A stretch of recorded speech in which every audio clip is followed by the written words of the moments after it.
Ramadan penuh berkah, Ramadan penuh warna, Ramadan penuh cinta, yuk perbanyak ibadah. Ramadan penuh berkah, Ramadan penuh warna, Ramadan penuh cinta, yuk perbanyak pahala.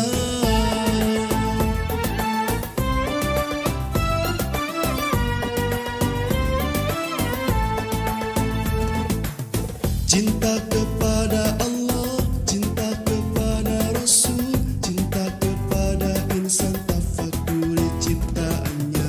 Ramadan penuh berkah, Ramadan penuh warna, Ramadan penuh cinta di kajian Ramadan.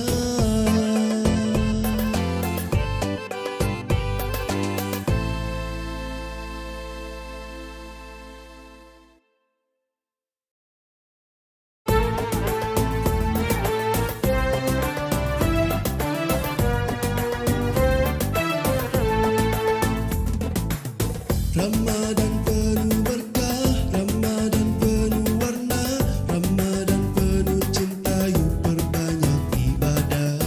Ramadan penuh berkah, Ramadan penuh warna, Ramadan penuh cinta, yuk perbanyak pahala.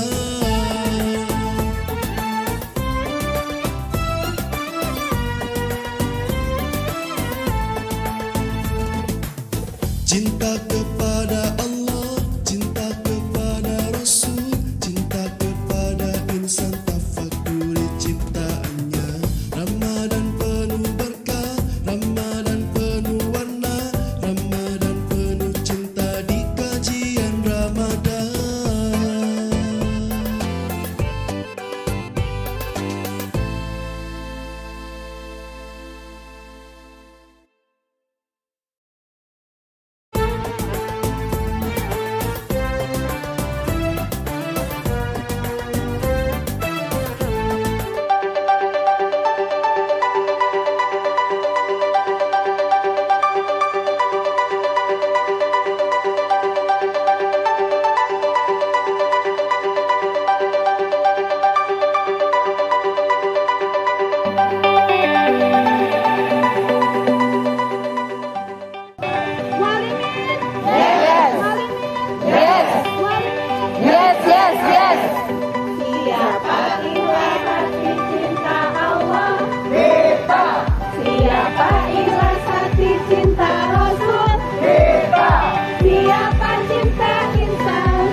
Terpesona, kami terpesona pada seluruh ciptaan-Mu ya Allah.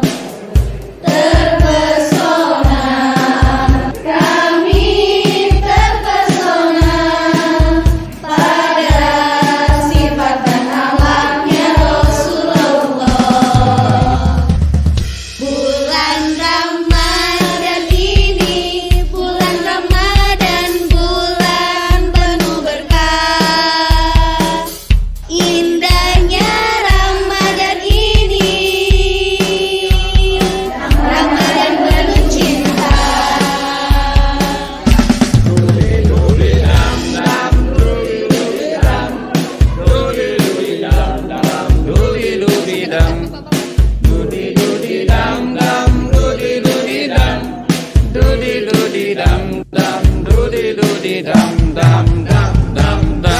Siapa kita? Mahabbatullah, Mahabbatul insan, Ramadan penuh cinta.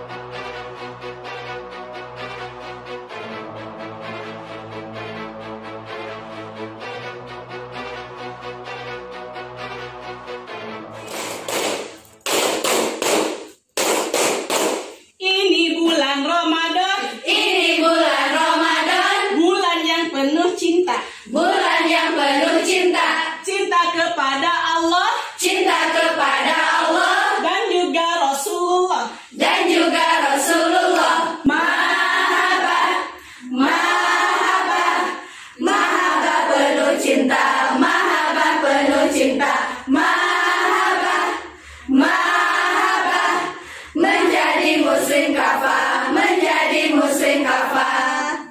Kajian Ramadan. Ramadan penuh cinta.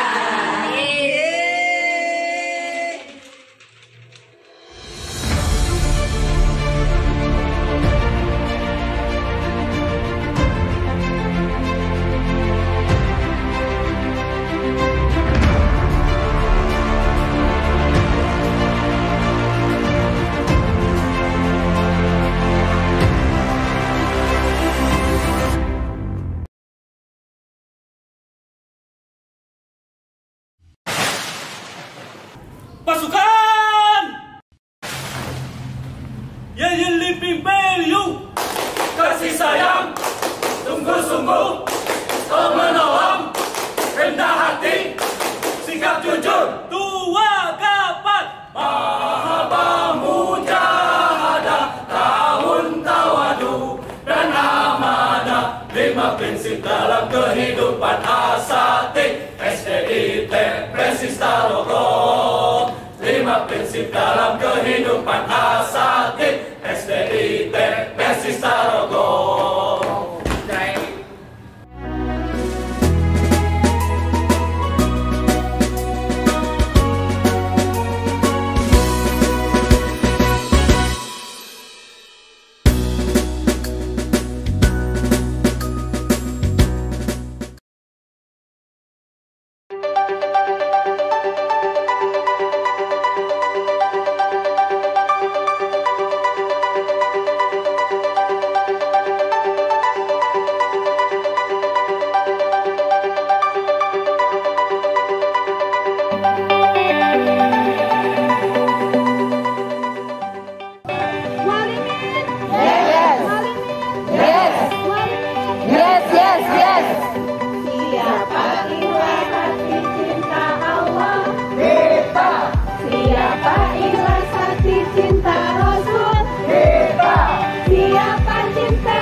Alhamdulillah alladzi bi rahmatihi tatimmus shalihat.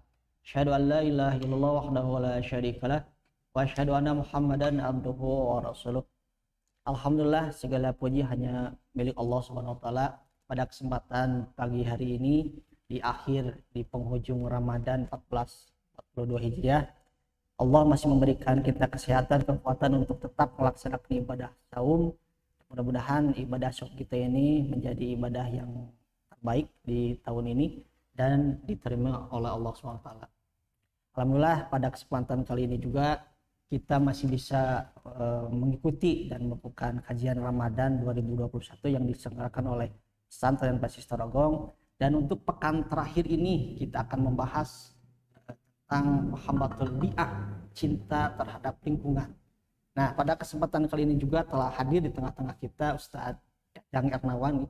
Kalau dulu Persis memiliki Isa Ansori sebagai singa podium, sekarang juga di Pesantren Persis Tarogong memiliki singa podium. Nah, Ustadz Dadang ini adalah salah satu singa podium di Pesantren Persis Tarogong. Alhamdulillah tengah hadir di tengah-tengah kita. Ustadz Dadang, kemarin kita sudah mengupas tuntas tentang Muhammadul Bi'ah, cinta terhadap lingkungan ini. Nah, pada kesempatan kali ini Ustadz, kita akan fokuskan topik pembahasan kita pada pentingnya menjaga lingkungan.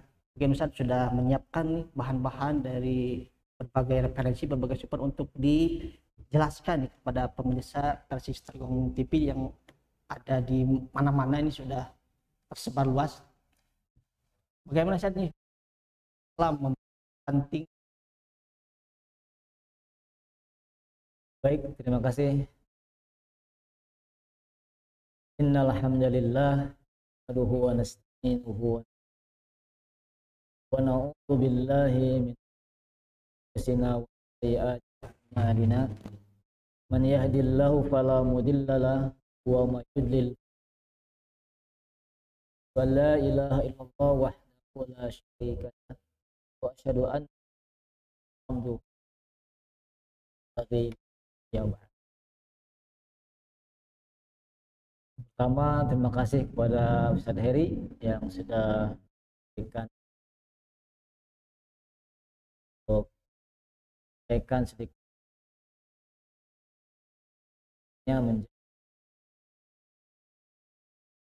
yang kedua, ada hadis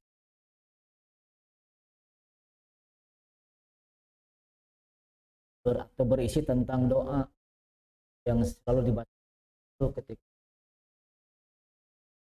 mengatakan atau contoh doanya, Allahumma nas'aluka husnal khatimah. Ya Allah, kami mohon kepada Engkau untuk mudah-mudahan akhir Ramadan kita juga mendapatkan akhir Ramadan. Oke. Kemudian sebelum menjawab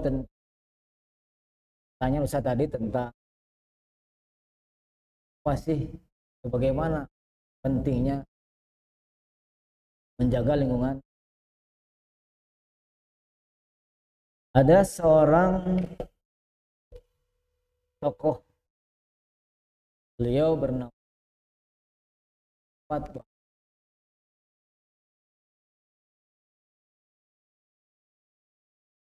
Ketika dia berinteraksi dan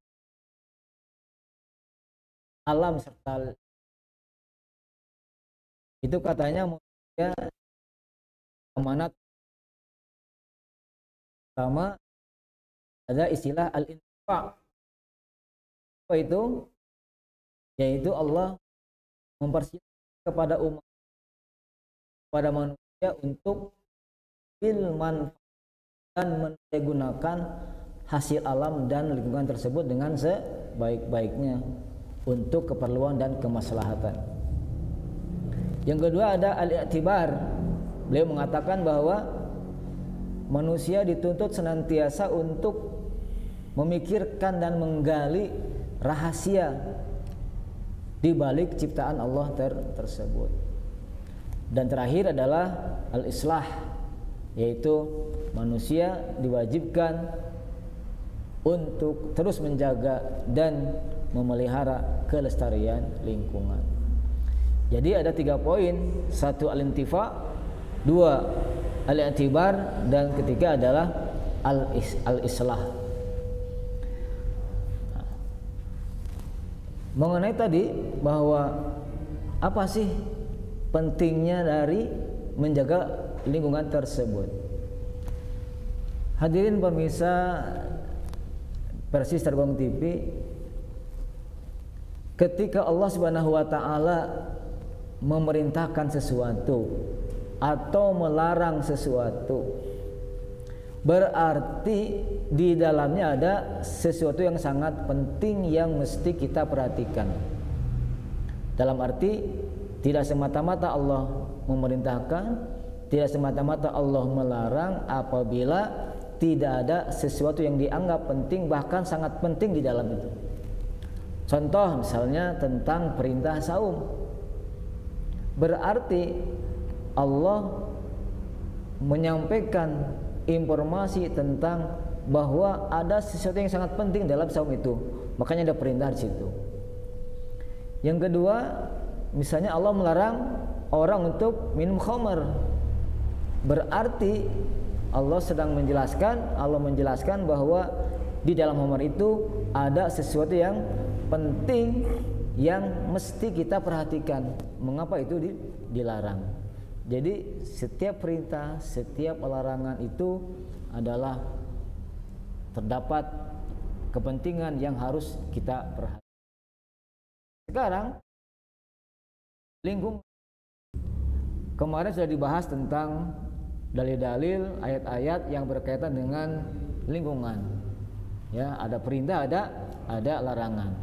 Berarti Allah Subhanahu wa taala menjelaskan bahwa menjaga, memelihara lingkungan pun itu adalah sangat penting. Rasul bersabda, "Irhamu man fil ardi yarhamukum man fis sama." Ya.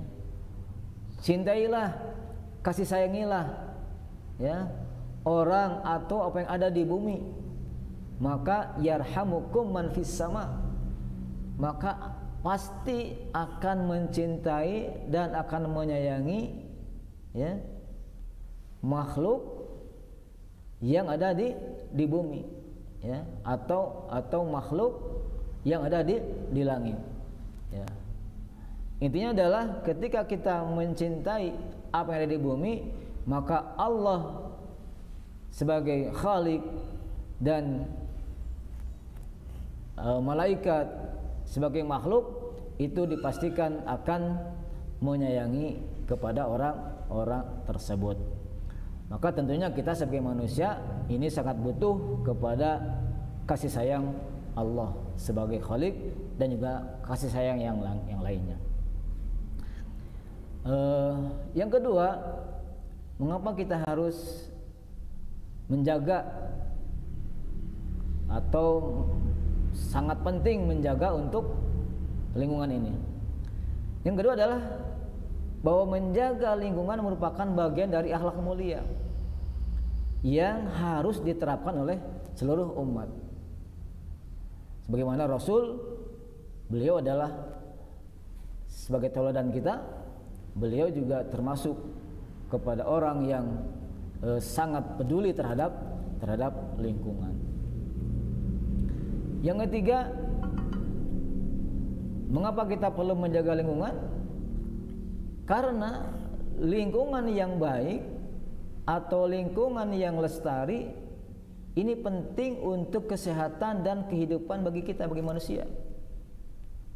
Mengapa? Karena jika lingkungan itu rusak atau buruk atau tidak baik, maka kita tinggal menunggu dampak dari lingkungan yang buruk tersebut. Misalnya apa?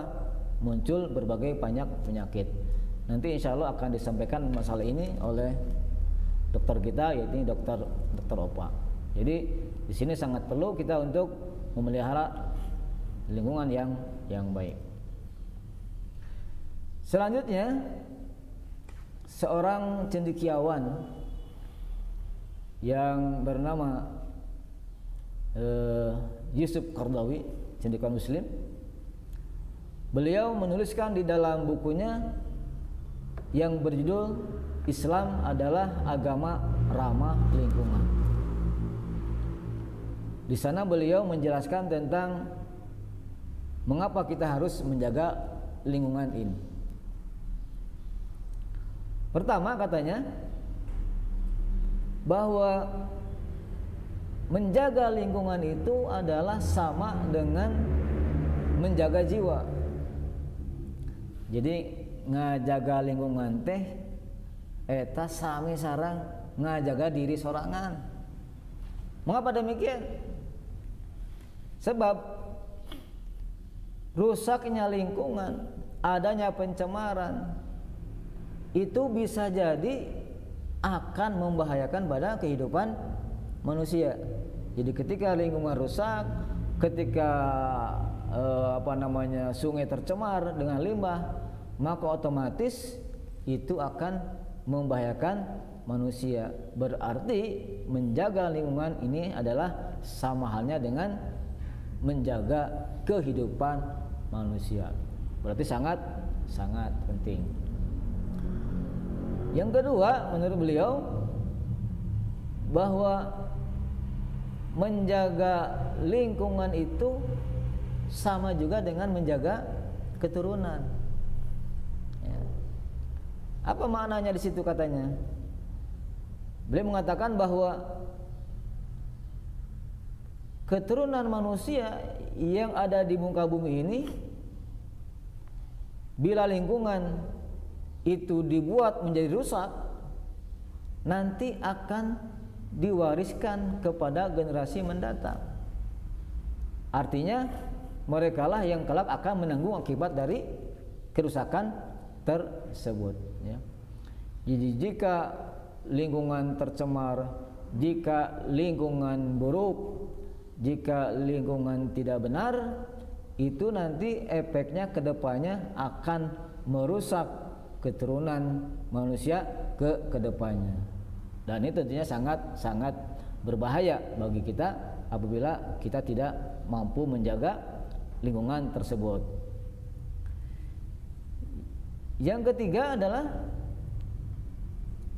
beliau mengatakan bahwa menjaga lingkungan itu sama dengan menjaga harta. Ya.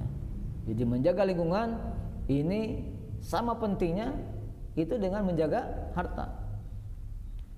Mengapa demikian? Kata beliau bahwa Allah Subhanahu wa taala membekali manusia dengan harta untuk menjalani kehidupan. Ya. Nah, harta itu bukan saja uang, tetapi bisa berarti bumi, pohon, dan tanam pun adalah harta. Berarti menjaga lingkungan adalah sama dengan menjaga harta. Nah, itu pendapat cendekiawan Muslim Yusuf Al-Qaradawi tentang betapa pentingnya orang itu menjaga lingkungan. Mengibaratkan dengan tiga hal tadi. Satu adalah menjaga harta, kedua adalah menjaga keturunan, dan ketiga adalah menjaga harta. Begitu Ustaz Dery, kira-kira. Baik Ustaz, tadi diulas cukup luas dan cukup jelas saja dari segi dalil-dalil dari yang disampaikan oleh Rasulullah, dan juga kenapa kita harus menjaga lingkungan agar lingkungan yang kita tempat ini bisa nyaman, bisa aman untuk kita tinggali bersama ya. Untuk tadi disampaikan tidak hanya menjaga lingkungan, tapi ketika kita menjaga lingkungan kita pun sebenarnya untuk menjaga diri kita sendiri. Baik Ustaz, mungkin ada materi-materi lain yang lebih jelas mungkin untuk lebih mengupas lagi apa Ustaz pentingnya menjaga lingkungan dari perspektif Islam Ustaz. Ya. Oke, terima kasih Ustaz Dery. Ada penjelasan dari hadis-hadis atau dari sejarah-sejarah tentang para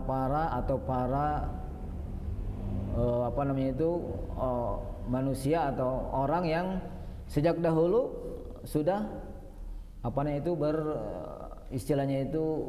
berjuang lah untuk menjaga, memperhatikan lingkungan ini. Ya, jelas tadi di awal sudah jelaskan bahwa Rasulullah ya dan para sahabat, kalau kita lihat dalil-dalil dalam fakta sejarah, beliau adalah termasuk orang yang concern terhadap penjagaan lingkungan ini. Ya, dengan ada anjuran untuk menanam pohon, dengan ada anjuran untuk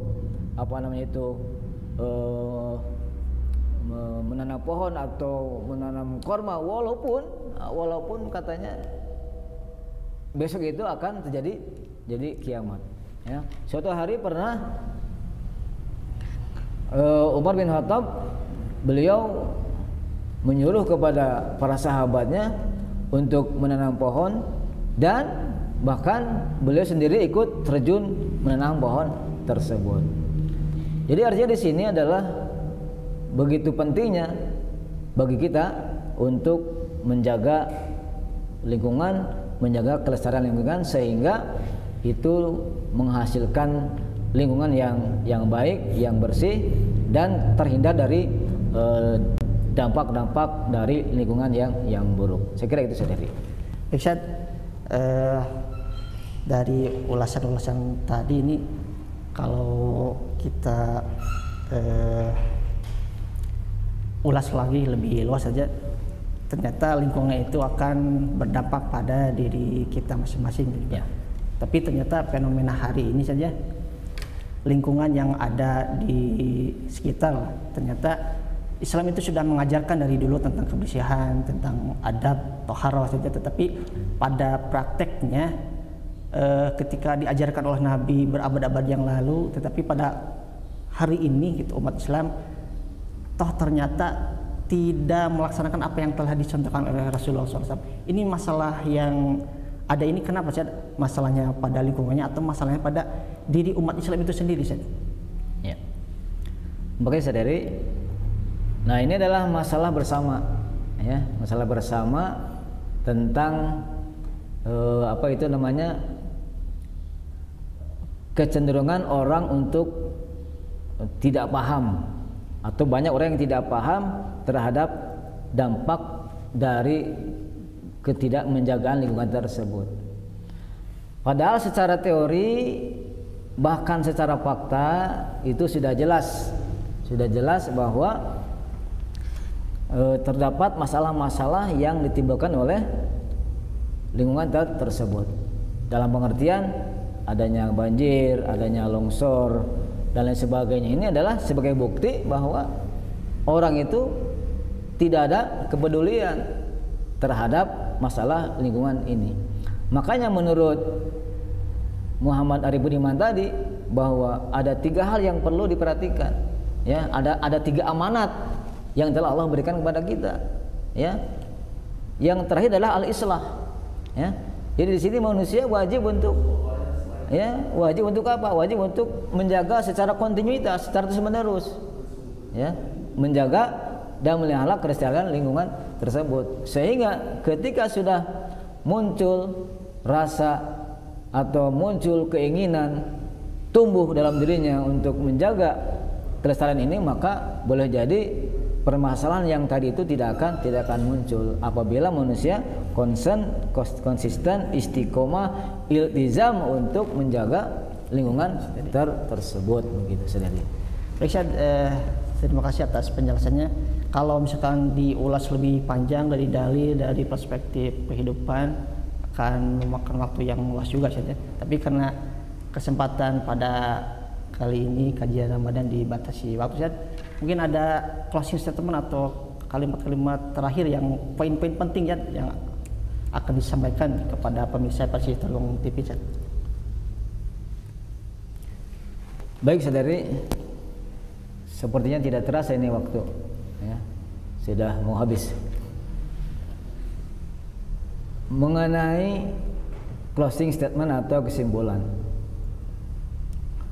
pertama bahwa harus dipahami oleh kita bahwa sebetulnya menjaga lingkungan itu bukan berarti dalam arti luas saja sebetulnya. Kita jangan bayangkan lingkungan itu lingkungan yang luas. Tetapi kita harus memperhatikan juga lingkungan dalam arti yang kecil. Misalnya adalah lingkungan di mana kita berada. Jangan sampai kita membicarakan masalah yang lebih luas, tetapi kita justru tidak memperhatikan lingkungan yang kecil di daerah kita sekitar. Yang kedua, bahwa menjaga lingkungan itu adalah hal yang penting, bahkan sangat penting, bahkan secara hukum wajib. Sekali lagi bahwa menjaga lingkungan itu adalah sangat penting dan bahkan itu bisa jadi wajib hukumnya itu. Mengapa demikian? Karena sebagaimana tadi Rasul bersabda bahwa dengan mengasihi, dengan menjaga, dengan mencintai terhadap lingkungan, itu adalah kita atau sebagai wasilah, sebagai perantara kita mendapatkan kasih sayang dari Allah sebagai Khalik. Tentunya kita akan sangat berharap sekali mendapatkan kasih sayang Allah tersebut. Nah, salah satunya adalah melalui menjaga terhadap lingkungan itu. Yang kedua adalah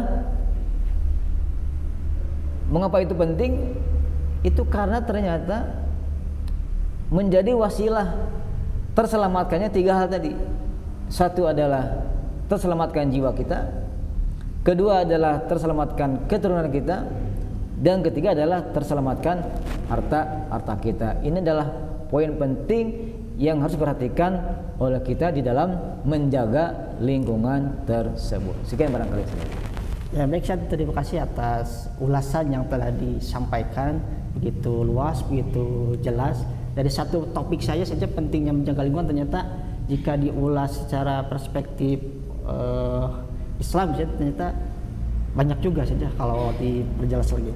Baik pemirsa Persistar Gong TV, demikian kajian pada kesempatan hari ini tentang Muhammadul Bi'ah, cinta terhadap lingkungan. Poin penting pada kajian ini adalah pentingnya menjaga lingkungan, dan telah tadi disampaikan oleh Ustaz Dadang poin-poinnya mengapa kita harus menjaga lingkungan. Kemudian perintah dari Rasul juga telah tadi disampaikan oleh Ustaz Dadang dari hadisnya. Kemudian sesi selanjutnya akan diulas tentang kebersihan ya oleh Ustadz Ofa, Dr. Ofa, yang merupakan salah satu alumni juga dari pesantren Persistar Gong. Untuk sesi pertama ini kita akhiri saja. Sebelum saya akhiri, ini ada pantun. Kalau tadi Ustadz Dadang poin-poin penting dari hadis dan juga dari ulama saja. Nah kalau saya tutup melalui pantun nih, ke pasar beli buah-buahan, jangan lupa mampir ke telaga. Sungguh indah ciptaan Tuhan, sudah sepatutnya untuk kita jaga. Mantap. Nah, bersih itu indah, bersih itu anugerah. Lingkungan bersih untuk hidup lebih jernih. Ramadan penuh cinta, Ramadan bersama Persista. Demikian, assalamualaikum warahmatullahi wabarakatuh. Waalaikumsalam.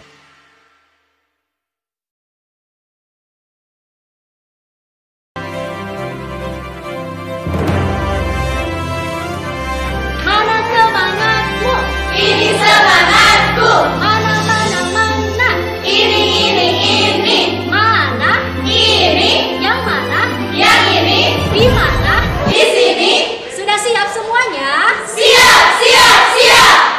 Kegiatan yang dirindukan di bulan Ramadan. Kajian Ramadan Persistar Gong TV. Apa yang harus dilakukan di kajian ini? Simak kajiannya, isi absensinya, setor hafalannya, juga ikuti kuisnya.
dan juga Rasulullah. Mahabbah, mahabbah, mahabbah penuh cinta, mahabbah penuh cinta, mahabbah, mahabbah, menjadi muslim kafah, menjadi muslim kafah. Kajian Ramadan. Ramadan penuh cinta.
Bismillahirrahmanirrahim. Alhamdulillahirabbil alamin, arrahmanirrahim, maliki yaumiddin. Asyhadu an la ilaha illallah wahdahu la syarikalah wa asyhadu anna Muhammadan abduhu wa rasuluh. Alhamdulillahirabbil alamin. Hari ini kita kembali di kajian Ramadan penuh cinta Persis Tarogong dan ditayangkan alhamdulillah di Persis Tarogong TV. Alhamdulillah untuk hari ini kita ke sesi berikutnya. Setelah sebelumnya ada paparan dari Al-Ustadz Dadang dengan dipandu oleh Ustadz Heri. Hari ini alhamdulillah kita kedatangan tamu yang luar biasa, alumni juga dari Persis Tarogong. Beliau adalah alumni yang dapat beasiswa untuk melanjutkan kuliah kedokteran. Nah, ini menjadi luar biasa ya, bahwa pesantren itu bisa melahirkan dokter. Nah, ini tidak menutup kemungkinan dari ananda sekalian yang masih belajar di Persis Tarogong untuk senantiasa mengikuti jejak langkah beliau. Nah, hadir di sini bersama saya Ustadz Dr. Opa ya, Dr. Mustafa. Dr. Mustafa, gimana kabarnya, Dok? Alhamdulillah. Alhamdulillah ya. Alhamdulillah. Nah, hari ini kita akan mengulas materi mengenai pesantren bersih dan sehat bersama Dr. Mustafa ya. Jadi nanti beliau akan memaparkan materi terkait bagaimana sebenarnya kondisi pesantren yang bersih dan sehat itu. Apalagi nanti akan ada kaitannya dengan kondisi pada saat ini, yaitu kondisi pandemi COVID-19 seperti itu. Nah, untuk lebih mengefektif dan mengefisiensikan waktu, kita persilahkan saja langsung kepada Dr. Mustafa untuk memaparkan materi yang jadi tema kajian pada saat ini. Kepada beliau saya persilahkan. Terima kasih Ustadz Hamdan pada panitia semuanya atas kesempatannya. Bismillahirrahmanirrahim. Alhamdulillahilladzi an'ama alaina bi ni'matil imani wal islam. Asyhadu an la ilaha illallah wa asyhadu anna Muhammadan abduhu wa rasuluh. Pada kesempatan kali ini insyaallah Ustadz saya akan membawa materi tema besarnya mungkin dari mahabbatul bi'ah ya.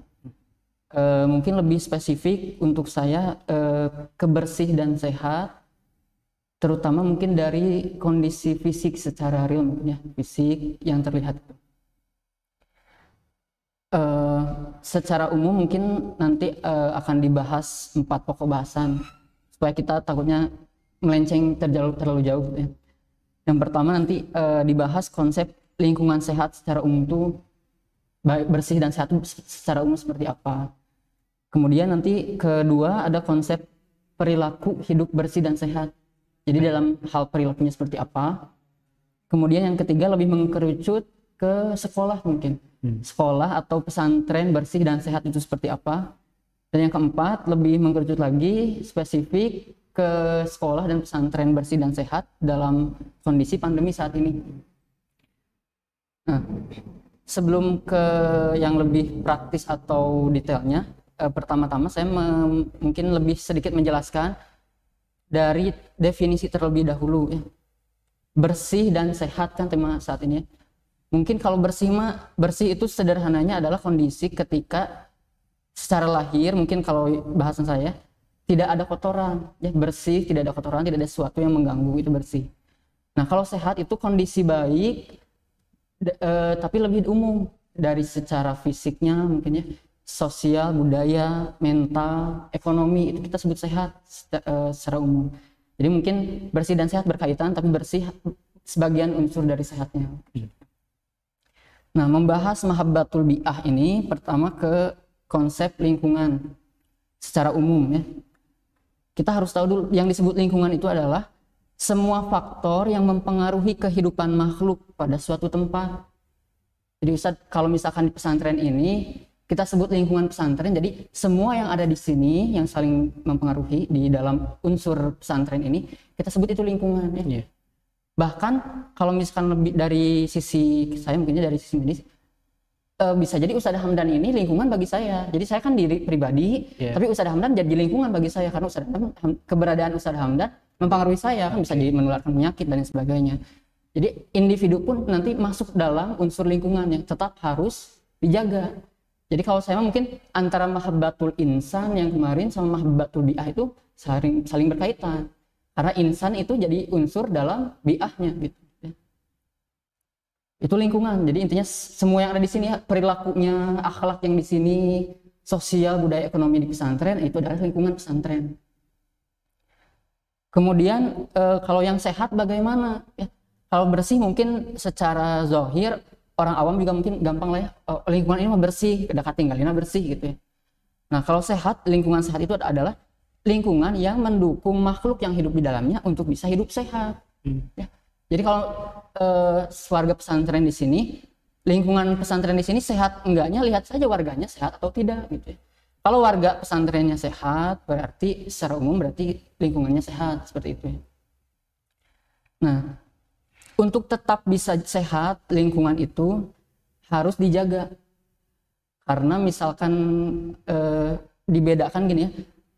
Dalam unsur lingkungan yang banyak itu, Ustaz, kalau misalkan manusia itu adalah salah satu faktor terbesar yang mempengaruhi lingkungan itu jadi sehat atau tidak. Jadi kasarnya gini, kalau misalkan alam liar gitu, ya, alam liar gak ada manusia gitu, ya, dengan kondisi yang ada itu sudah sunnatullah, insya Allah alamnya sehat. Mau ada hewan buas saling memburu, ada tanaman saling memakan tanaman, tapi sunnatullahnya alam itu kalau dibiarkan itu, ya, sunnatullahnya itu secara umum itu sehat, kecuali bencana alam mungkin, ya. Nah, muncul manusia dibekali akal dan nafsu, manusia ini yang akan menentukan lebih besar, unsur yang paling dominan menentukan lingkungan sehat atau tidaknya. Dibekali akal dan nafsu tadi, apakah lingkungan bisa sehat, bermanfaat, atau dieksploitasi berlebihan sehingga lingkungannya rusak, gitu, ya. Jadi itu yang membedakan. Jadi manusia tuh salah satu unsur yang makanya harus ditatar tuh manusianya yang sangat menentukan. Makanya kalau dari ayat, ya, kita renungi coba, ya. Di surat Ar-Rum ayat 41 disebutkan oleh Allah tuh Dzoharul fasadu fil barri wal bahri bima kasabat aydin nas, ya. Jadi kata Allah tuh telah nampak kerusakan di darat dan di laut disebabkan karena perbuatan manusia, ya. Jadi kata Allah aja spesifik gitu yang merusak alam itu manusia, gak disebutkan hewan, jin gitu ya, atau gunung yang merusak alam itu tidak. Jadi kalau sunatullahnya tuh alam, kecuali bencana alamnya, sunatullah mah alam tuh insya Allah sehat. Muncul manusia dengan berbagai potensi, itu yang sangat berpotensi merusak itu pasti manusia. Jadi manusianya harus menjaga lingkungannya. Mungkin tadi dibahas oleh Ustadz Dadang bahwa menjaga lingkungan itu wajib ya. Kalau mungkin dari sisi saya bahwa menjaga lingkungan itu wajib karena kita membutuhkan lingkungan. Ya. Manusia tanpa lingkungan mau bisa apa? Karena kita tuh butuh, pertama itu. Ya. Kita membutuhkan lingkungan itu harus dijaga agar tetap lestari. Dan menjaga lingkungan itu gimana ya? Mungkin kalau di lingkungan pesantren lah yang kecil ya. Lihat saja lingkungan pesantren ini jadi bersih. Apakah karena setiap unsurnya sudah menjaga lingkungan? Atau bersih karena memang petugas kebersihannya cukup, ya itu bisa faktor yang beda. Jadi misalkan kalau sehari-hari mah kotor, cepat dibersihin gitu ya, jadi terlihat bersih gitu. Ya. Tapi belum tentu kesadaran menjaga lingkungannya tuh sudah muncul nama hidang gitu ya, kemandirian gitu ya. Dan kalau misalkan salah satu dihubungkan lagi dengan tema besar kita ya, menjaga lingkungan itu wajib karena kita membutuhkan lingkungan. Dan kalau misalkan tadi untuk sampai menumbuhkan rasa kemandirian untuk menjaga lingkungan, itu harus didasari atas dasar cinta. Ya. Jadi cinta lingkungan, baru dia mau menjaga secara mandiri gitu. Dan menjaga lingkungan mah kalau disuruh misalkan anak TK juga bisa bersih, sapu bisa. Tapi dia belum mandiri karena dia mungkin belum muncul cinta pada lingkungannya. Hanya sebatas disuruh atau kewajiban. Petugas kebersihan misalkan ya, dia membersihkan lingkungan bisa jadi karena cinta uang, karena dia dibayar baru membersihkan lingkungan. Tapi kalau tiap unsur mencintai lingkungannya, itu lihat sampah diambil, itu udah harus memiliki ini pesantren saya, kelas saya, ya. tubuh saya harus mencintai tubuh saya sehingga saya akan merawatnya seperti itu ya. Nah. Jadi mungkin sangat saling berhubungannya antara mahabbah, nanti mahabbatul bi'ah, sekarang ke lingkungan menciptakan pesantren yang bersih dan sehat. Nah selanjutnya upayanya gitu ya, agar menciptakan lingkungan sehat. Dalam kajian ini dibatasi khusus ke fisik mungkin Ustaz ya. Sehat, bersihnya kita cakupkan saja ke dalam sehat. Yang pertama tadi ada yang utama sekali yang tadi saya sebutkan bahwa pertama adalah menjaga kesehatan tubuh diri sendiri dan atau orang lain gitu ya. Maksudnya menjaga tubuh secara unsur manusia karena tubuh ini adalah menjadi lingkungan juga bagi orang lain. Jadi menjaga diri dulu lah yang pertama mah, sehat secara badan dulu. Coba introspeksi, saya mengajak bareng-bareng saja bersama ya. Diri kita tuh secara umum apakah sudah bersih, sudah sehat atau belum gitu ya. Nanti misalkan jika kita tidak menjaga, kita mempunyai penyakit yang merasakan bisa jadi tidak hanya kita saja sebagai individu, karena secara sosial kita itu di lingkungan tadi ya, kita bisa jadi membawa penyakit. Kalau penyakitnya gak diobatin bisa menularkan kepada orang lain, membawa dampak yang lebih besar gitu ya. Kemudian salah satu indikator ya, tadi kan harus menjaga kebersihan diri, juga sama harus mencintai diri sendiri dulu. Nah salah satu indikator apakah kita sudah mencintai diri sendiri atau belum, kalau dari kebersihan adalah di mana kita harus selalu menjaga kondisi diri agar tetap selalu berada pada kondisi optimal dengan ikhtiar maksimal yang dibolehkan. Jadi Ustaz pami gaduh mata gitu nya, gaduh soca. Itu tuh harus dijaga. Matanya harus tetap pada kondisi optimal dengan ikhtiar maksimal yang dibolehkan. Jadi gimana pun caranya, pokoknya indikatornya tadi. Kalau misalkan kita misalkan jarang tidur ya, matanya rusak, telinga, gigi misalkan yang paling mudah ya, itu abai misalkan ya, abai data nyeri misalkan ya, saya masih punya gigi, masih bisa mengunyah tapi nggak nyeri gitu ya. Kalau dia menurut dia sehat tapi dia sendiri tahu itu belum pada kondisi optimal, berarti dia belum mencintai dirinya sendiri. Kemudian tadi kalau misalkan setelah mencintai diri, yang kedua adalah mencintai atau menjaga kelestarian sumber daya. setelah diri kita bersih, sehat, kita lihat sekeliling sumber daya, misalkan ya, airnya gimana, tanah, udara gitu ya, dan lain sebagainya. Itu harus tetap juga kita jaga kelestariannya. Selain bersih, nanti bisa terus berlangsung ya. Keberlangsungan air misalkan di pesantren ini 10 tahun, 20 tahun ke depan seperti apa ya, itu tergantung kita yang memakai sehari-hari. Dan yang ketiga adalah menjaga kondisi benda, mungkin seperti alat elektronik dan lain sebagainya, itu juga termasuk dalam bagian lingkungannya yang tetap harus dijaga. Kemudian, kalau kaitannya ke dalam pesantren ini, kenapa lingkungan harus dijaga gitu ya, lingkungan yang sehat? Karena lingkungan yang sehat itu lingkungan yang baik lah, akan menghasilkan produk yang baik pula. Jadi kalau pesantrennya sehat, dari tadi ya sehat secara umum, maksudnya fisiknya, ekonomi, mental, budaya, sosial, maka akan menghasilkan output santrinya pun akan sama, outputnya akan sehat, berkualitas dari segi sosial, budaya, ekonomi, dan lain sebagainya. Kalau saya ambil dalam Quran surat Al-A'raf ayat 58 tuh, wal baladut thayyibu yakhruju nabatuhu biizni rabbih wallazi khabutha la yakhruju illa nakida. Jadi kalau tanahnya bagus, keluar tanamannya bagus ya. Kalau pesantrennya bagus, outputnya bagus. Kalau pesantrennya ada sesuatu yang kurang, buruk, outputnya pun ada yang buruk gitu ya. Jadi penting menjaga lingkungan di diri sendiri itu demi mungkin ke visi misi ditarik lebih jauh, bisa nyambung juga kan ya, menciptakan sumber daya manusia yang unggul. Berarti harus dari pesantrennya dulu harus sehat, bersih gitu ya. Nah, itu secara umum mungkin lingkungan yang bersih. Sekarang kita lebih kerucutkan lagi ke konsep umum perilaku hidup bersih dan sehat. Ini saya diamanatkan di Poskestren juga kan ya, di poliklinik lah ya. Pada kenyataannya mungkin PHBS ini udah jauh ya, digembar-gemborkan, ya, ditempel ayat posterna. Perilaku hidup bersih dan sehat. Berarti kalau teori tadi lihat saja santrinya bagaimana, pada sakit atau enggak, pada sehat-sehat secara umum atau enggak gitu ya. Contoh yang real saja ini mah. Saya di pesantren itu banyak, kalau santri asrama banyak ini skabies ya. Penyakit kulit, santri teh ararateul. Itu teh udah lama ya, udah lama. Dari dulu. Dari zaman dulu jadi kayak tradisi kan udah ngelahnya pemilik skabies buduk di tangan-tangan cenah eta mah penyawat pondok. Penyawat santri cenahnya. Di kita masih banyak itu ya. Jadi kalau mau introspeksi dengan tadi yang dijelaskan, berarti ada suatu lingkungannya yang tidak sehat sehingga outputnya santrinya pada sakit ya. Mungkin nanti kalau ditelusuri lebih jauh, mungkin dari kelembaban, kepadatan santri, baju kumaha dan lain sebagainya. Bisa dianalisis semua itu ya? Iya, kalau misalkan bareng-bareng kita bersama gitu ya, introspeksi diri. Nah, untuk konsep umumnya si PHBS ini adalah secara ringkas aja ya. Yang pertama misalkan melakukan persalinan di fasilitas kesehatan, itu mah insya Allah lah di kita mah udah mungkin para haji udah semakin jarang ya.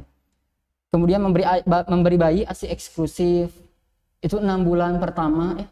Wajib itu tuh bayi itu cuman ASI ya, kecuali kondisi tertentu itu cuman ASI. Kalau zaman dulu kan ada caunya, bayi saminggu cau cenah tereh lompat enggak ya, kalau secara medisnya eksklusif. Jadi ASI itu udah terbaik ya, sudah ada antibodi dan lain sebagainya. Kemudian menimbang balita setiap bulan ya, itu yang secara umumnya. Makan buah dan sayur setiap hari, nanti mungkin ada secara umum ada slide ditampilkan ya. Kemudian melakukan aktivitas fisik setiap hari, menggunakan air bersih, mencuci tangan dengan air bersih dan sabun, memberantas sarang nyamuk minimal seminggu sekali, menggunakan jamban sehat, tidak merokok ya. Itu yang terakhir mungkin lebih sensitif lagi ya. Itu pilihan masing-masing. Nah, selama pandemi mungkin kita lebih aware lagi ya tentang kesehatan. Kemana-mana minimal hand sanitizer lah, ulah segala dicabak gitu ya, masker dan sebagainya. Nah, untuk di sekolah lebih kita dari yang umum tadi bisa diterapkan di sekolah lebih spesifik lagi ya. Gimana supaya hidup bersih dan sehat ya semua unsur santrinya. Yang pertama nanti harus rutin mencuci tangan dengan air bersih yang mengalir dan memakai sabun. Jajan di kantin yang sehat. Kemudian membuang sampah pada tempatnya, itu mungkin sudah insya Allah lah kalau secara dohir mah pada bisa lah ya.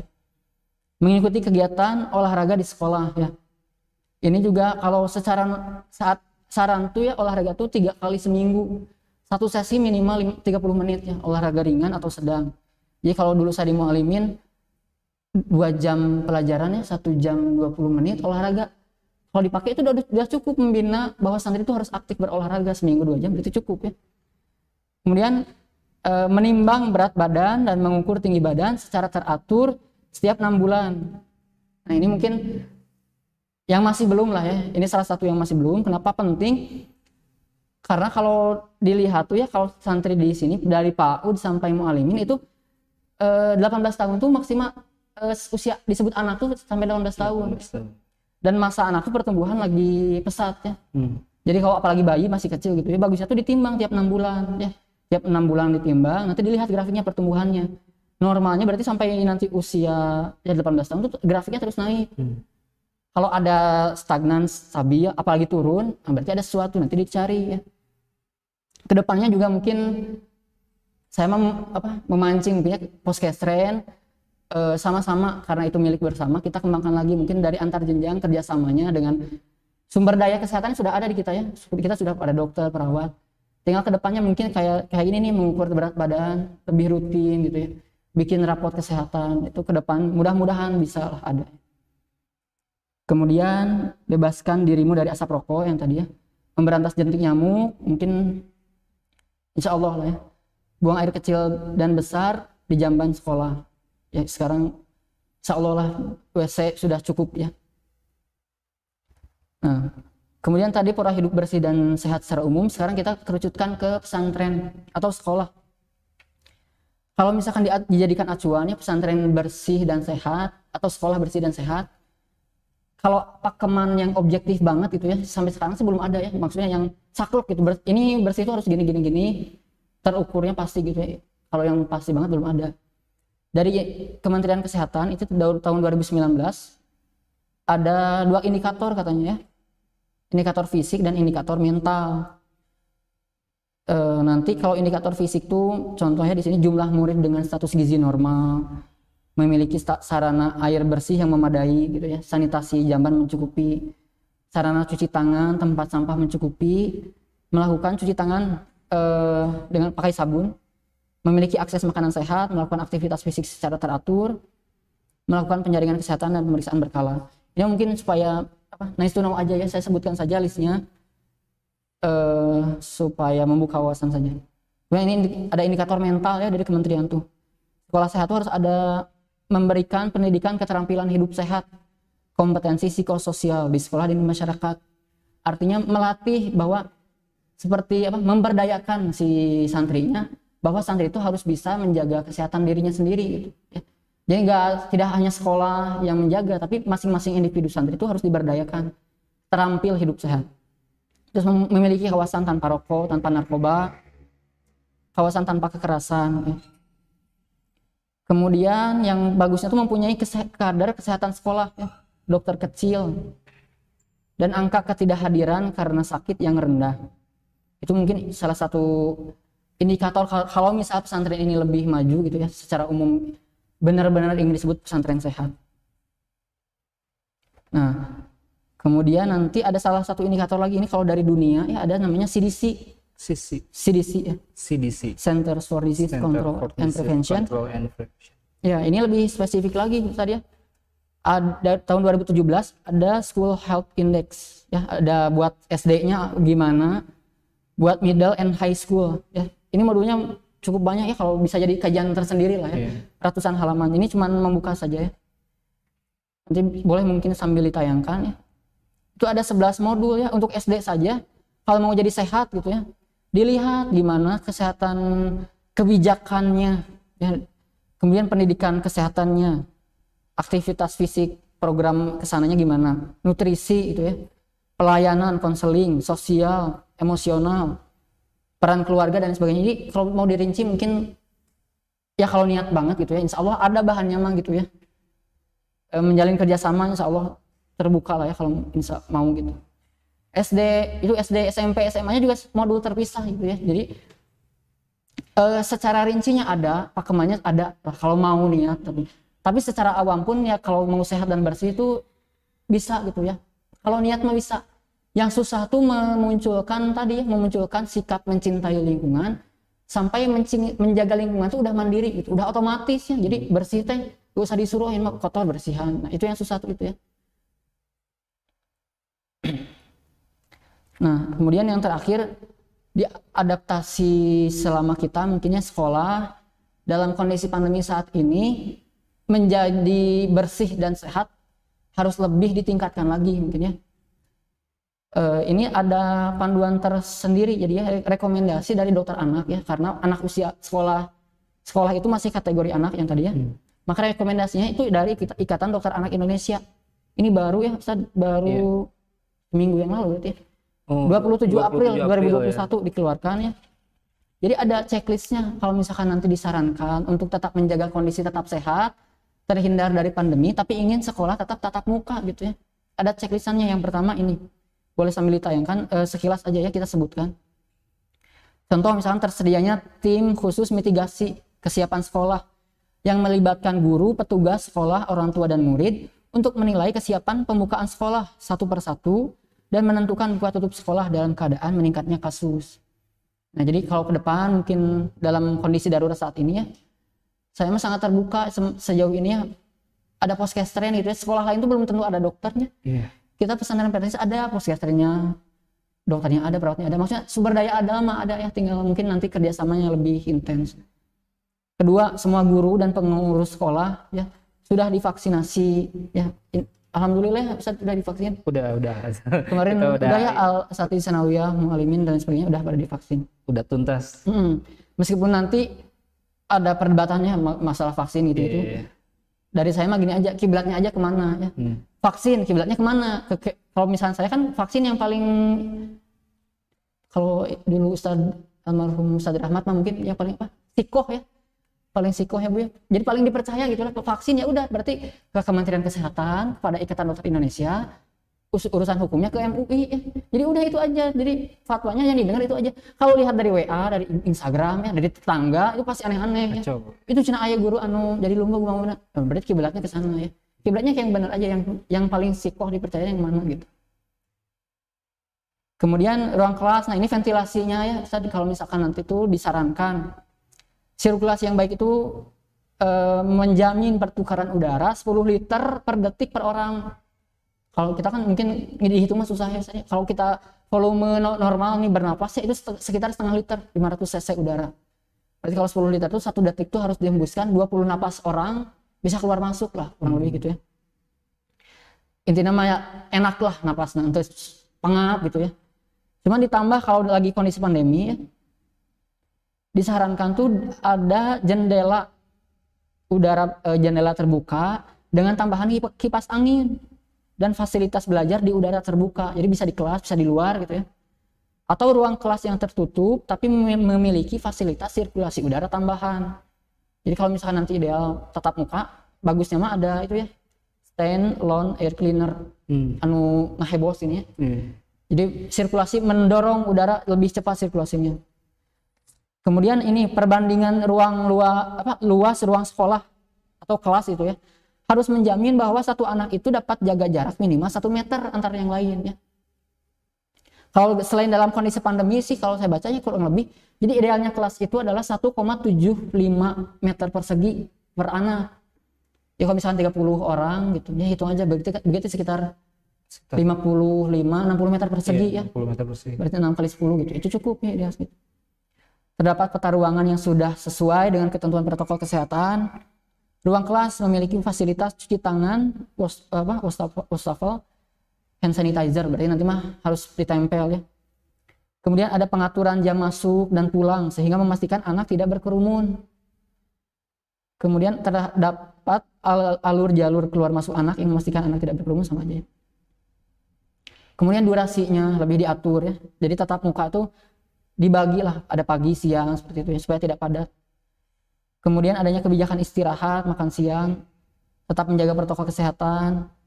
Kemudian terdapat protokol pembersihan kelas setiap hari. Jadi kalau yang mudah tuh disinfektan tadi. Disinfektan tuh bisa dibuat sendiri ya. Kalau misalkan kita mah punya apa? Kalau mau bikin contohnya 1 liter air ya, dicampur dengan 30 cc pemutih ya. Baiklin contohnya. Itu bisa buat disinfektan permukaan benda ya. Kalau sekolah nanti udah dibuka tuh berarti tiap hari harus disemprot ya. Sebelum misalkan atau sehari lah sekali. Bisa bikin yang murah ya. Kalau kita manggil keluar mah khusus gitu ya buat nyemprot mah lebih ribet lah. Bisa bikin sendiri ya. Kemudian adanya fasilitas belajar kombinasi daring dan luring ya. Kemudian alur tertulis mengenai mitigasi jika terdapat santri yang sakit gimana gitu ya. Kemudian harus rutin ada materi edukasi setiap hari dipasang gitu ya. Kalau kita sudah ada tim UKS mungkin sudah ada tim poskesternya. Dan terakhir adanya sistem evaluasi berkala untuk buka tutup sekolah sesuai kondisi terkini gitu ya. Tadi terlewat bahwa ada kebijakan kalau yang sakit gak boleh masuk sekolah. Itu poin-poin lah intinya kalau misalnya sekolah ingin sehat di masa pandemi. Yang tadi secara umum, lingkungan, bersih dan sehat secara apa.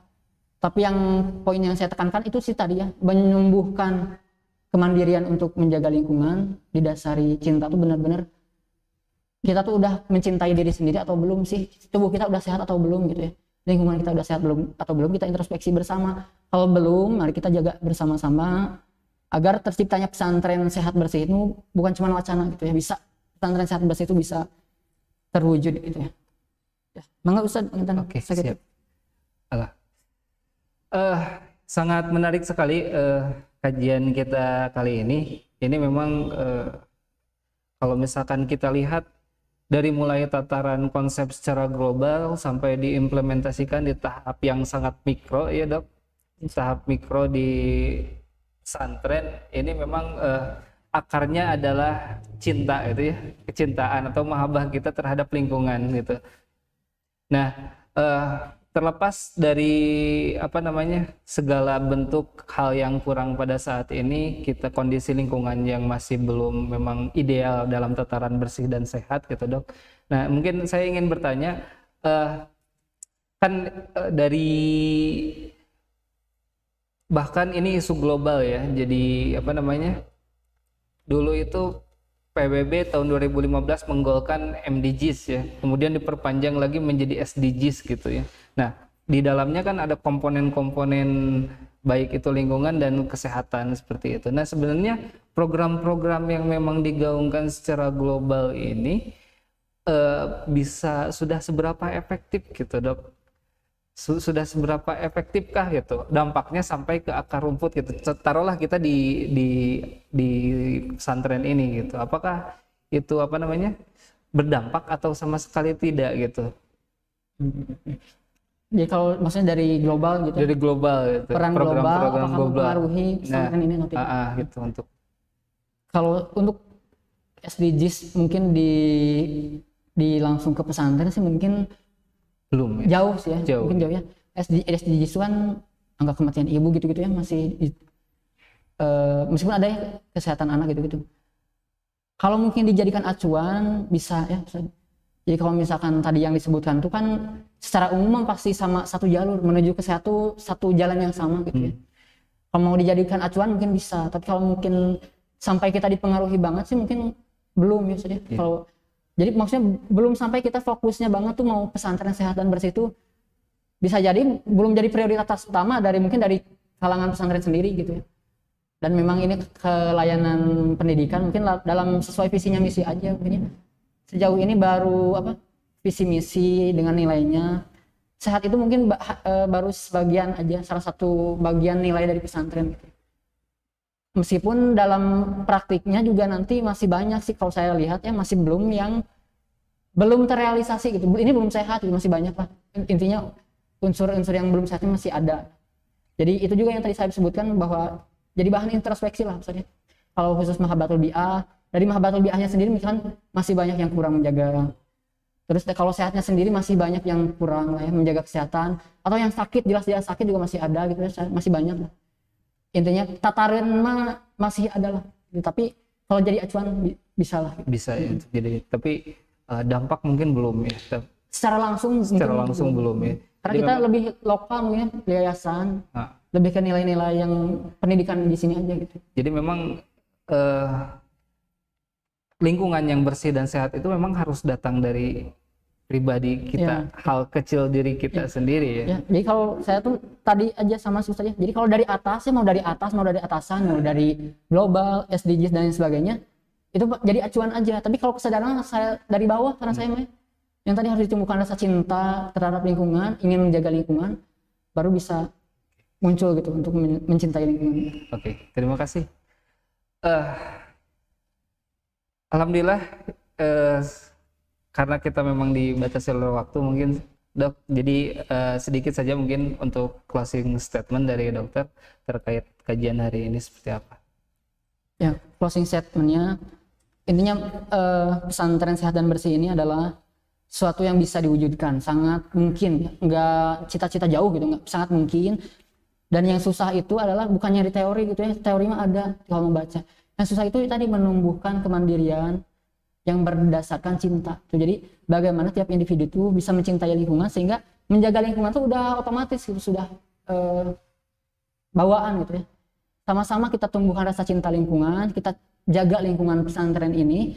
Mudah-mudahan dari visi misi itu bisa tercapai dengan apa yang kita lakukan sehari-hari gitu ya. Hal yang mudah yang kita lakukan sehari-hari kalau sudah sehat, insya Allah menghasilkan sesuatu yang sehat juga. Sesuatu yang sehat juga, luar biasa. Mudah-mudahan bermanfaat saja. Kalau ada salah atau boleh tidak setuju dari yang saya sampaikan, ada yang salah mungkin mudah-mudahan bisa terima kasih. Oke.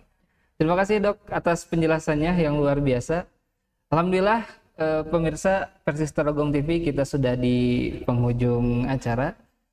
Kalau misalkan tadi Ustadz Heri itu menutup dengan pantun, kalau saya mungkin akan menutup dengan quotes. Ada quotes dari Erich Fromm, dia mengatakan bahwa untuk mencintai pribadi, untuk menjadi pribadi yang mencintai, fokuslah bagaimana cara mencintai yang baik, bukan fokus pada apa yang kita cintai. Gitu. Jadi cinta kita kepada lingkungan ini harus kita tumbuhkan sendiri gitu. Jangan kita mencintai lingkungan bersih, tapi kita harus menciptakan lingkungan yang bersih gitu. Itu mungkin yang bisa kita sampaikan hari ini. Mudah-mudahan ada manfaatnya. Mohon maaf apabila terdapat sekali banyak kesalahan dalam penyampaian dari kami. Ditutup saja dengan doa kifaratul majlis. Subhanaka Allahumma wa bihamdika asyhadu an la ilaha illa anta astaghfiruka wa atubu ilaik. Sampai jumpa di episode kajian Ramadan berikutnya.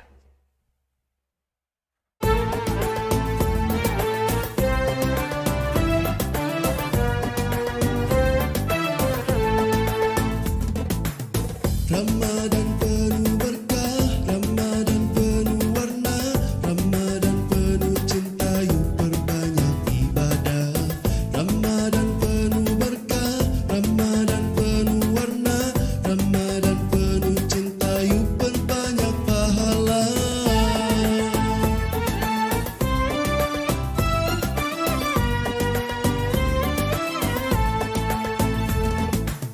Cinta kepada Allah, cinta kepada Rasul, cinta kepada insan, tafakuri ciptaannya. Ramadan penuh berkah, Ramadan penuh warna, Ramadan penuh cinta di kajian Ramadan.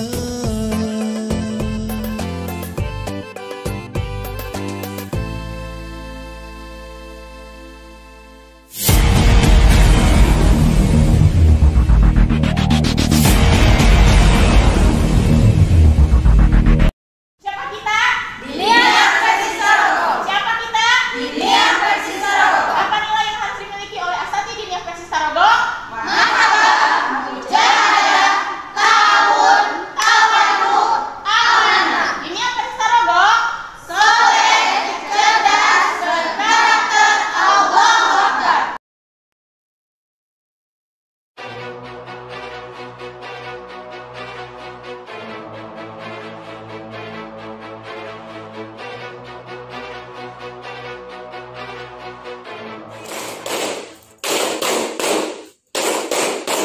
Ini bulan Ramadan, Ini bulan Ramadan, bulan yang penuh cinta. bulan yang penuh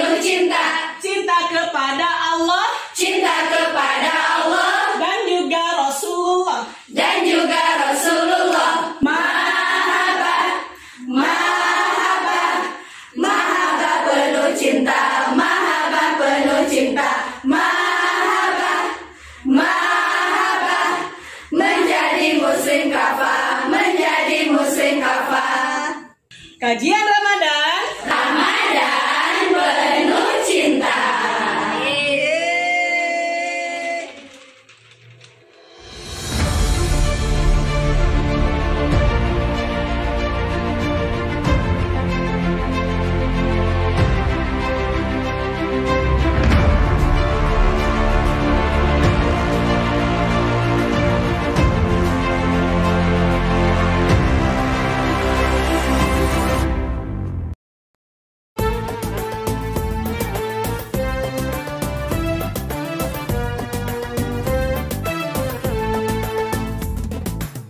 Ramadan penuh berkah, Ramadan penuh warna, Ramadan penuh cinta, yuk perbanyak ibadah. Ramadan penuh berkah, Ramadan penuh warna, Ramadan penuh cinta, yuk perbanyak pahala.